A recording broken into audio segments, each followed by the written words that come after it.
Emri ish eurodeputetit gjerman Elmar Brok ka tërhequr vëmendje në skenën politike shqiptare, veçanërisht pas ngjarjeve të majit 2024, kur ish kryeministri Sali Berisha u shfaq për krahati nga balkoni i banesës, duke thyer masën e arrestit shtëpiak për çështjen partizani. Takimi mes tyre është shoqëruar me një përqafim të ngrohtë, që Rama e përshkruan si përqafim mes dy miqsh të vjetër. Krahas një fotografie ku shfaqet përqafimi dhe buzëqeshja mes të dyve, Rama ndau edhe disa detaje nga biseda me Brok. Sipas tij, ky i fundit jo vetëm e ka uruar përfitore në mandatin e 4 si kryeministër, por edhe me humor i ka thënë se erdhi në Tiranë për ta vrarë, por ai, pra Rama, u ngjit lart e më lart. Nga ana tjetër, Rama ka treguar se i ka bërë një vërejtje miqësore Brokut, duke i thënë nuk ta fal që erdhe deri në Tiranë e nuk pim një kafe bashk. Duke cituar Nietzschen, Rama vazhdon: "Çfarë nuk të vret të bën më të fortë", duke e lidhur me borxhin që ndjen ndaj Brok për mbështetjen e dikurshme. Postimi i plotë i Edi Ramës.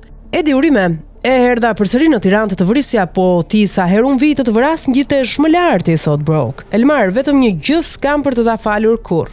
Vije në Tiranë dhe spi një kafe me mua. Ndërkohë që unë të jam borxhli, sepse siç thoshte Nietzsche, çfarë s'të vret të bën më të fortë. Plasë qeshura dhe përqafohen si miq të vjetër. Ndërkohë Broku shfaq në krah të Berishës edhe gjatë fushatës elektorale për zgjedhjet parlamentare të 11 majit, ku kreu i Partisë Demokratike pësoi disfatën më të thellë elektorale.